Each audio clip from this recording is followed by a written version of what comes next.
端方找了一根小棍子，一天到晚握在手上。他现在什么都不做，只是盯着黑母猪和他的16个小猪崽儿。小毛棚再也不是养猪场的宿舍了，现在它是一个巨大的猪圈。端方就生活在猪圈里，挺好。因为老骆驼的手，端方一直在复旧。可端方准确地找到了一条补救的路径，那就是精心照顾好他们家的小16子。老骆驼的受伤和小16子之间其实没有任何关系，可是端方认准了一条，既然老骆驼这样宝贝小16子，只要把小16子喂大了，他也就对得起老骆驼了。当然，这样做有它的代价，端方必须让17头猪和他生活在一起。起初的几天还好，可是慢慢的气味不再是浓郁，简直就是壮烈了。小猪崽们到处拉，到处尿。端方勤快起来，手忙脚乱。小小的猪屎可不再是小小猪屎，它简直就是小小的钱包，什么时候掉下来，端方就什么时候把它们捡起来，要不然你连下脚的地方都没有了。当然了，话虽然这么说，事实上茅棚里还是没有下脚的地方。想想看，16只小猪崽儿可是16只小肉球啊，它们不停地动，嬉戏追逐，都花眼了。出脚的时候你要格外的小心，一不小心小肉球可就成小肉饼了。端方小心翼翼的，这倒不完全是为了老骆驼，怕碰了猪崽伤了老骆驼的心，主要还是端方自己不忍心。日夜相处了这么长的时间，端方对每一个小家伙都熟悉了，知道了他们的脾性，谁调皮，谁懒惰，谁大胆，谁胆怯，都能认得出来，伤了谁也不好。端方的手上为什么要总拿着一根小棍子呢？有它的用处，唯一的用处就是保护小16子。端方不允许别的猪崽们碰它，甚至连他的妈妈都不允许。端方就担心他受了欺负。到了吃奶的时候，老骆驼说的可没有错，小猪崽们可是要抢奶头的。在这一点上，黑母猪没心没肺了，它比不上女人。女人们喂奶，端方见多了，她们总要把自己的上衣撩起来，然后身子靠过去，再然后把他们的奶头准确无误地送到孩子们的嘴里。你再看看黑母猪吧，它什么也不管，身子一侧，躺下了，拉倒了，你们就吃吧。别的呢，它不管了。2排奶子反正都在那儿，也飞不掉，你们就抢去吧。谁抢到了归谁，抢不到活该。端方不能答应黑母猪的，其实正是这一点。小16子那么瘦，那么小，哪里抢得过他们？你这个做母亲的怎么能不偏心一点呢？你没事一样，一边哼唧还一边咂嘴，有你这么做母亲的吗？你不偏心，端方就替你偏心。端方有端方的办法，到了吃奶的时候，端方把所有的小猪崽儿都轰开了，圈了起来。这一来好了，2排奶头就全是小16子的包场了。小16子欢天喜地的，摇头晃脑，样子都有点像混世魔王吹口琴了。等小16子吃饱了喝足了，再叼着母亲的奶头玩上一番。端方把小16子抱开，这才给别的15个孩子开饭。谁不听？不听就用手上的小棍子打。端方一定要替老骆驼把小16子养得棒棒的。端方都想好了，等小16子长大了，一定要让他享尽荣华富贵，就让他做种，一天一个新娘。只有这样才能对得起老骆驼手上的那番疼，才能对得起老骆驼手上的那块疤。自从有了小16子，端方的心都在他的身上了。对自己反而寡淡了。没有能去当兵，那就不当了吧，也死不了人的。端方不伤心了，相反，在小石榴子的身上找到了乐趣。人呐，就是这样，心死了，倒也快乐了。整天和小猪崽们玩玩，不也蛮好的？老骆驼不就是这样过了几十年了吗？端方不允许自己想任何事情，日子是用来过的，又不是用来想的。别想它，日子自己就过去了。在王家庄的另一头，在大队部，吴曼玲却不太好了。可以说一天比一天糟糕，他开始后悔把混世魔王放走，如果不放走他的话，走的就一定是端方，他和端方说不定都好过了。现在呢，成全了混世魔王，他和端方呢，别说是好，就连一般性的交往都成了问题。吴曼玲痛心，其实正是在这里。这件事太窝囊了，但吴曼玲最痛心的还不是这个地方。吴曼玲最痛心的是，经过这一番的折腾，吴曼玲意外地发现，她真的爱上端方了。吴曼玲到底年轻，她哪里能懂得这样的一个常识？男女之间是经不起折腾的，一折腾肯定坏。男人和女人说到底都不是人，是面疙瘩。越是年轻，水分就越是充足，不能揉，一揉就并起来了，特别容易纠缠。再往外撕，那就难了，也撕不干净。爱这个东西，它一点也不讲道理。就说吴曼玲吧，最真实的情形其实只是她的歉疚，觉得自己欠了端方。欠就过来，欠就过去，端方的身影就挥之不去了。一旦挥之不去，他就要从脑海往下沉，最终降落到心海。到了心海，你就完了。这些日子，吴曼玲的脑海里一直盘旋着端方送别混世魔王的情景。他抽烟的样子，他克制的样子，他故作镇定的样子，当然还有他拿起吴曼玲的胳膊慢慢的放下来的样子。这些动作是倔强的，却又是柔软的，是冰冷的，却又有他内在的分寸。端方这样的男将就是这样，越是落魄，越是无能为力，越是有他的魅力。吴曼玲一点一点陷入了进去，叫天天不应。日子都过去这么久了，吴曼玲一直盼望着端方来和自己吵。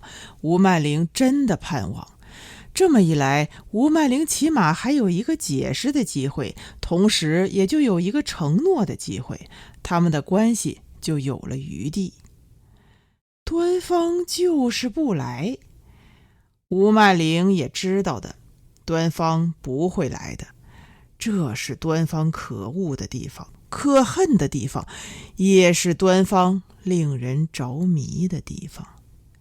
既然他不来，那还是自己去找他吧。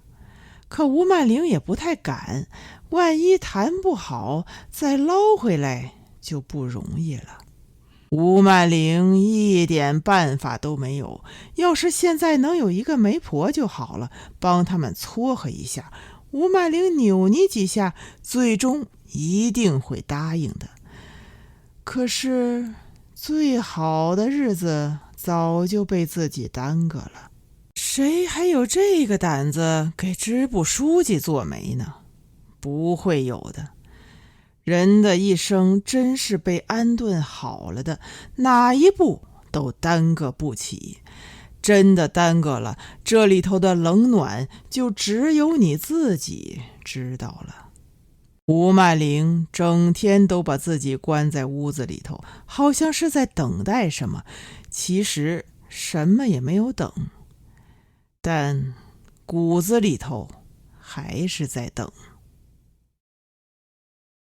端方的行踪，吴曼玲大致上是知道的。大白天一般都在养猪场，到了晚上和一帮小兄弟们在村子里混混，也不做什么。他的日子基本上就是这样打发了。就算吴曼玲打定了主意去找他，他这样的行踪也是麻烦。一到了晚上，他的身边就窝了一群人，见不到他的。看他呼风唤雨的派头，他倒成了村支书了。吴曼玲不是没有想过办法，比方说把扫盲夜校办起来，再比方说把文艺宣传队组织起来，这一来就可以把端方叫过来，让端方帮帮忙了。可一想到端方胡子拉碴的，他是万念俱灰的样子，看起来是不会答应的。端方不来，那不就白办了，还折腾他什么？还是拉倒吧。单相思，苦海无边。吴曼玲的日子越来越浓，却又越来越寡。这一浓一寡之间的意味，吴曼玲体会得深了。谁能想得到，偏偏在这样的时候又感冒了呢？病得不轻。说起病，王家庄的人们一直有一个固执的看法，只有见到了血，那才是大事。一般性的头疼脑热不要紧，扛几天就扛过去了。吴曼玲就躺在床上死扛，满脸都烧得绯红。大中午的却来了稀客，是智英。这个智英，她嫁人的那一天，吴曼玲可是第一次醉了酒，难受了好几天。吴曼玲哪里能想到智英会在这样的时候回娘家，下了床高兴的什么似的。智英胖了，她的刚刚会走路的儿子更胖。两个胖子进了门，吴亮撒起了人来疯，比吴曼玲还要热情。没想到智英的儿子却不怕狗，相互试探了几下，他们就热乎上了。吴曼玲还是第一次看见智英的儿子，一定要抱过来，让自己好好瞧一瞧。小家伙说什么也不肯，他不要。吴曼玲骂了一声粗话，亲热的要命，屋子里顿时就有了人气。想想也是，两个早年的闺房密友，又带了孩子，哪里能不亲热？曼玲就回到了床上，钻进了被窝，拉起智英的手，两个人慢慢的聊开了，越聊越多，15、10、15、20、25、30、35、40，一口气聊到了200。智英这才注意到曼玲的脸色，摸了一把吴曼玲的额头。智英吃了一惊，说：“姐，怎么烧成这样？”吴曼玲愣了一下，这才想起来智英的姐并不是他人，可是自己呢？都已经好多年听不到这样的称呼了，很亲，贴心贴肺的。吴曼玲抓住了智英的手，摁在了自己的腮帮上，慢慢的蹭，像一只撒娇的小狗了。智英说：“我带你去打针吧。”他的儿子突然在地上说：“不打。”吴曼玲望着小侄子笑了，摇了摇头。智英到底是哄孩子哄惯了，说：“乖，听话，我们打针去。”吴曼玲还是摇头，就这么摇着，眼泪却出来了。这么多年了，人人都拿他当做了铁疙瘩，什么都扛得住。他关心着每一个人，却从来也没有一个人关心过他。自己也是个姑娘家呢。这么一想，吴曼玲委屈了，一把扑在了智英的怀里。智英让了一下，对准吴曼玲的后脑勺就是轻轻的一巴掌，骂道：“个狗东西，也不看看。”吴曼玲还没有明白过来，智英斜了一眼自己的腹部，肚子里又有了。吴曼玲伸出手撩起智英的衣服，直接把她的巴掌送到了智英的肚皮上去。她在摸，智英浑圆而又光滑的肚皮就在他的巴掌底下了，紧绷绷的，热乎的要命。她多幸福！智英是一个多么幸福的女人呐，什么都有了。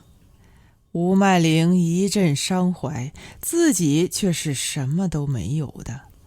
这么一想，吴麦玲再也撑不住了，把她的脑袋埋进了智英的怀里。智英抚摸着她的头发，明白了，这个能呼风能唤雨的铁姑娘，她的八字还是少了一撇，看起来还是一个女光棍。智英把吴麦玲搂紧了，说：谁都知道你的条件高，姐，你就别太挑了。这正是吴麦玲最为伤心的一句话了，也伤人，也委屈。吴麦玲抬起头，泪汪汪地望着智英，说：妹子，我没挑，我真的没有挑啊。智英小声地说：我不信，满世界都是人，总有你看得上的吧。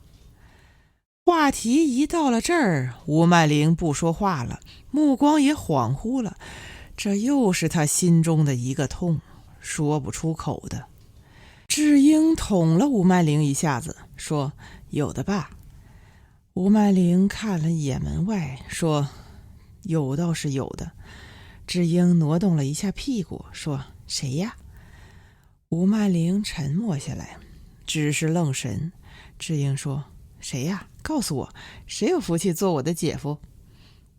吴麦玲最终吐出了2个字：端方。这一回轮到智英不说话了，好半天，智英还是说了：我妈说她和三丫好过的。吴麦玲说：这个我倒不在乎。智英说：倒也是，她呢？端方呢？她知道吗？你们挑开了没有？吴麦玲又摇了摇头。吴麦玲说：我得罪她了，她不会原谅我的。我要是不当这个支书。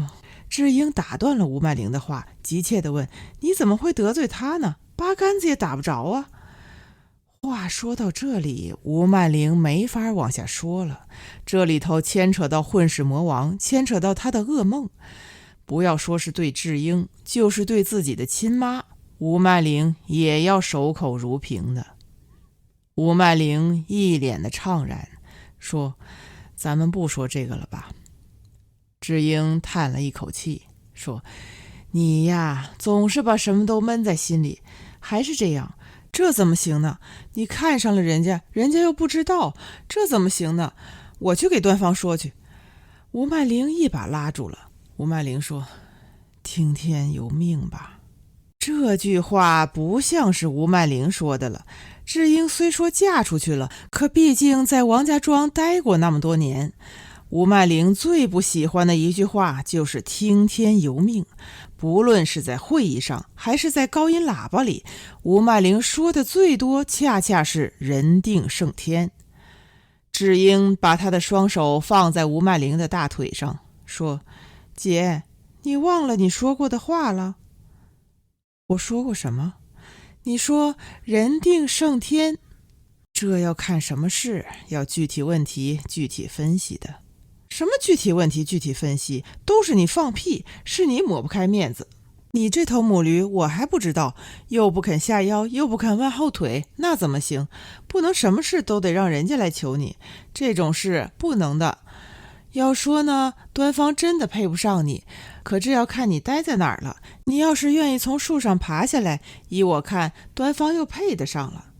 嗨，这种事呢，什么配得上配不上的，你心里头没他，他就配不上；你心里头有他，他就是我姐夫。智英到底生过孩子了，是个过来的人了，说起话来和过去就是不一样，说话都没了门牙了。吴麦玲爱听。吴麦玲一把捏住了智英的嘴，说：撕烂了你。笑闹了一阵，智英又把话题扯回来了。智英认真地说：姐，你可也不小了，还是找一个好上吧，早早嫁出去。你看看烧成这样，连个递茶端水的都没有，可怜见的。智英想了想，轻声说：嫁了人，晚上关了门，灯一熄，好的。吴曼玲的心口突然就咯噔了一下，嫁了人，晚上关上门，灯一熄，好的。这句话诱人了，却又不是挑逗，有了扎扎实实的鼓动性。要是细说起来，从事实上看，吴曼玲关上门，灯一熄，这种事也算是有过了。其实并没有，个中的滋味，吴曼玲既知道又不知道，他们是两种性质了，是两码事。结了婚好不好另说，吴曼玲想自己是不会讨厌的吧。吴曼玲含含糊糊地把话题推回到智英的这边来，有些吞吐，说：他对你还好的吧？智英当然知道吴曼玲所说的他是谁，望了一眼地上的孩子，说：不好。吴曼玲到底是外行，哪里听得懂已婚女人言谈里的奥妙，傻乎乎地说：他向我保证过的，怎么又不好了？智英说：个狗日的东西，看上去老实，憨脸雕，不能碰的，你一碰他，他就想要。你说就一张床，怎么能不磕磕碰碰的？智英摸着自己的肚子说：都这样了，都不肯放过呢，还发疯，到了关键的时候就让我喊他爹。吴曼玲不解地问：怎么能让你喊他爹呢？他那是疼我，稀罕我，我知道的。这是什么话？你还真的喊了？智英的脸红了，自己却笑了。智英老老实实地说：我喊的，我也是疼他的。是的吗？吴曼玲说：已经明白了8、9分了，一明白过来，反倒更不明白了。那种事到底是怎样的呢？怎么会这样的呢？它究竟是个什么东西呢？怎么都让智英这样了呢？吴曼玲一抹黑了。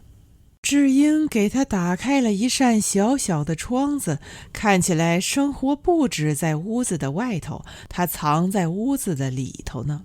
它自有它的奥秘，它自有它看不见的神采，还有它的乐趣，招人的，好叫人心惊荡漾的。吴曼玲说：是的吗？智英说：姐，别看你读的书比我多，见的世面比我广，这件事你要听我的，把架子放下来，去给端方说。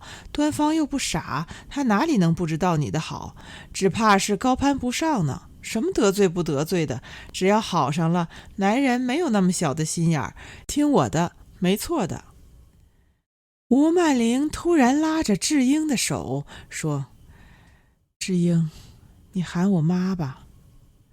智英愣了一下，明白了，突然就是一阵大笑，笑得肩膀直抖，腰也弯了，眼泪都溢出来了。智英说：姐，我当你是个明白人，你是个大傻逼呢。吴曼玲跟着笑了，说：你才是个大傻逼。某种意义上说，吴曼玲的决心是智英替她下的，她决定了，只有她自己知道她的心有多么的一往无前。她到底还是来到了养猪场，当然是装作路过的样子。还没有进屋，一股子猪骚就把吴曼玲堵在了门口。端方拿着一根小竹棍，他的头发很乱，胡子很长，邋遢的厉害。他正在和小猪崽们玩呢，似乎是在给小猪崽们军训，叫他们立正、稍息、向前看齐。小猪崽们并不理他，可端方依然是兴兴头头的。吴曼玲就站在门外看着他，看了一眼，掉过头，附带把头发捋向了耳后。端方到底还是看见吴支书了，他放下了手里的小棍子，出门站在了吴曼玲的面前。吴曼玲的嘴里其实有一句话的，要是换了平时，吴曼玲就说了：端方，把胡子刮刮吧。可吴曼玲就是禁不住要抖，这个毛病坏了，所以吴曼玲就不能开口，还是端方说话了。端方蛮礼貌的，也是善解人意的样子。端方说：吴支书，你想说什么我其实都知道，我已经不恨你了，这里太冷，你还是回去吧。你知道我想说什么？端方又笑，这个人的笑坏了，太坏了，想用手摸一摸，却更想抽他一巴掌。他笑得那样的明白，那样的傻，那样的自信，那样的谦和，吊儿郎当，满不在乎，就让你觉得欠了他。端方说：吴支书，回吧，这里太冷了。客气了。吴曼玲突然就想起混世魔王了。混世魔王做出了那样伤天害理的事，可终究给了吴曼玲一次机会。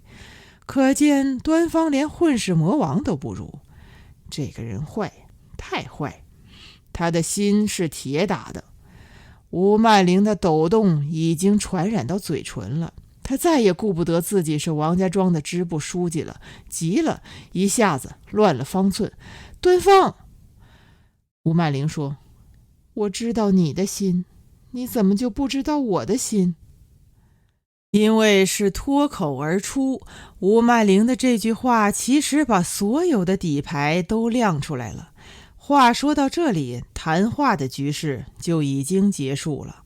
谈话往往就是这样，一开头就到达了顶峰，往往意味着一开头就摔进了谷底。吴曼玲的话把自己吓住了，同样把端方吓住了，两个人都不敢再说什么。端方不相信吴曼玲能说出这样的话来，听懂了，似乎又没懂，想再听一遍，但归根结底还是听懂了，只是不相信。端方说：你还是回去吧。端方说：这里的确太冷了。端方还是那样乱糟糟的，但是胡子刮了，下巴干净了。男人这个东西就是奇怪，有时候下巴就是他的全部，下巴干净了，人就被提升了一个档次，整个人都一起干净了。干净起来的端方坐在自己的床上，不停地抚摸自己的下巴，身边并没有人，可他局促的厉害，关键是找不到自信。吴曼玲是谁？中国共产党王家庄支部的书记。他端方是谁？一个养猪的，一个身体合格却不能当兵的小混混。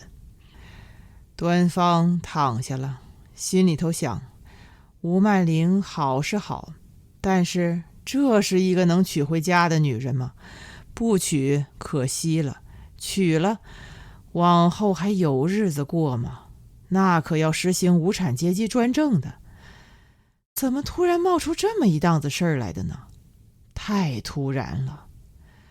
端方从来也没有动过这般的心思，这不是癞蛤蟆吃天鹅肉吗？端方不是越想越高兴，而是相反，越想越害怕，说如临大敌都不过分，不停地摸下巴。端方做了一个梦，这个梦幸福了，恐惧了。他梦见了自己的婚礼，吴曼玲到底把自己娶回去了。婚礼的场面是巨大的，整个王家庄都出动了，高音喇叭里头不停地播放革命歌曲，锣鼓敲打了起来，鞭炮声响彻了云霄。佩泉、大陆、国乐和红旗来到了养猪场，佩泉不由分说，把红头盖放在了端方的头上。端方一把揪起佩泉的领口，说：这是干什么？拿掉！佩泉却不敢。佩泉说：不能啊，武支书关照过了，他要给你披上红头盖呢。端方想了想，只好同意了。红旗这时候说：端方，以后你要多关心我们，说不定明年我还能去当兵呢。端方惭愧的无地自容。沈翠珍却在一边插话了，说：放心吧，红旗，有吴曼玲给端方撑腰，包在我们身上了。端方害羞的只想往地下钻进去，没想到一转眼红旗就穿上军装了。红旗说：全体起立，送端方。大伙儿都站起来了，端方也站起来了。端方头顶红头盖，低着脑袋往大队部的那边去。端方突然发现自己是赤着脚的，每一步都要在大地上留下一个脚印。回头一看，脚印像一朵又一朵的梅花，原来是猪脚印。端方急了，说：怎么回事？怎么回事？佩拳也不搭理他，用绳子把他的胳膊捆起来了。这一下端方就动不了手了，端方就这样被牵到了大队部。大队部坐满了人，所有的社员同志们都坐在台下，他们精神肃穆，穿的都是草绿色的军装。在端方被牵上主席台的时候，全体起立，奏响了国歌。主席台上只有吴曼玲一个人，他昂首挺胸站立在麦克风的后面，他的身边还有一张椅子，看起来是端方的了。吴曼玲倒没有穿军装，是土黄色的中山装，4个口袋，领口能看见雪白的衬衫。节奏昂扬的国歌声刚刚结束，吴曼玲做了一个请坐的手势，全体社员哗啦一声都坐下了。大队部鸦雀无声，端方被人摁在了吴曼玲的旁边，椅子上还放着一只枕头呢。吴曼玲咳嗽了一声，扶住麦克风，调整了一下麦克风的角度，说：今天我和端方同志就结婚了，大伙儿同意不同意？同意的请鼓掌通过。大队部里回荡起麦克风雄浑的回声，台下响起了热烈的经久不息的掌声。吴曼玲说：通过，谢谢大家。吴曼玲就把端方头顶上的红盖头掀起来了。端方害羞极了，他再也没有想到婚礼居然是这样的，想逃跑。红旗国乐却把他的道路挡住了。端方暴怒，大声说：红旗，你这是干什么？红旗说：端方哥，对不起了，我听吴支书的。吴曼玲看了端方一眼，对着麦克风说：既然是结婚，就要生孩子，我的意见是生男孩，同意的请鼓掌通过。台下再一次响起了热烈的经久不息的暴风雨般的掌声。端方忍无可忍，跳起来了。他跳到了台下，踩着一大堆的脑袋，拼了命的逃。台下的脑袋有极好的弹性，他们的脖子就好像是弹簧做的，每踩上一颗，端方就蹦得老高。端方借助于脖子的弹性，越跳越高，两只胳膊一滑，飞起来了。他的胳膊是双翅，是双桨，他既像是在天空飞，又像是在水中游。他先是变成了喜鹊，后来又变成了兔子，中途还变成了一回螳螂，最终他变成了一条黄鳝。他的身体柔软了，光滑了，表面上布满了粘稠的分泌液。这一来好了，安全多了，别人抓不住他的。但是有一点却非常的糟糕，不管端方变成了什么，他总是被别人认出来。兴隆就把他认出来了，兴隆把他赶出了合作医疗，给他出了一个主意，让他找混世魔王去。这不是废话吗？端方怎么知道混世魔王在哪里呢？端方只能躲到顾先生那边去。顾先生倒没有含糊，他说：唯物主义不反对结婚，彻底的唯物主义认为结婚是人类的再生产的有效的形式。既然端方的精子是千千万万的中华儿女，端方就没有理由隐瞒这个事实。端方应当全部的无私地实施精子的公有制，把自己的精子全部奉献给大队，也就是吴曼玲，让吴曼玲来保管端方的精子，他放心。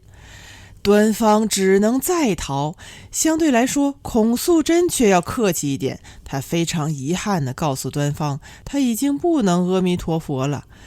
别了，阿弥陀佛主义，别了，端方。孔雀东南飞，五里一徘徊。夕阳无限好，只是近黄昏。中山风雨起苍黄，百万雄师过大江。端方无处藏身，在紧急之中，他纵身一跃，跳进了河里。他躲在了水草的中间，但是高音喇叭还在响。高音喇叭就是在水下也是听得清清楚楚的。高音喇叭里传来了吴曼玲的声音。吴曼玲说：端方，你跑不掉的，不管你是在天上、地上、水里，你都跑不掉。全体社员们请注意，全体社员们请注意，请你们带上弹弓、大锹、铁锹、鱼叉、渔网，迅速占领每一道路口、河口，立即将端方捉拿归来，立即将端方捉拿归来。最终发现端方的还是佩拳，他认出了端方这一条黄鳝。端方庆幸了，他变成黄鳝是多么的正确，佩拳抓不住他。端方的身子一收，马上就从佩拳的手指缝里逃脱了。然而佩拳这一次没有给端方留下半点的情面，他拿来了一张大渔网，就在端方的头顶上，渔网呼啦一下撒开了，罩住了端方。渔网被收上来了，端方水淋淋的，和王八、泥鳅、水婆子、河蚌、青蛙、蛇搅在了一起。端方怕极了，一条蛇已经把他的身子和端方纠缠在一起了。端方最后被佩拳一扔，丢在了吴曼玲的婚床上。因为身上缠着渔网，这一下端方逃不了了。吴曼玲的手上拿了一只老虎钳，他用老虎钳夹住端方的尾巴，不高兴地说：端方，好好的，你跑什么呀？高音喇叭再一次响起了革命歌曲的声音，锣鼓喧天，鞭炮轰鸣。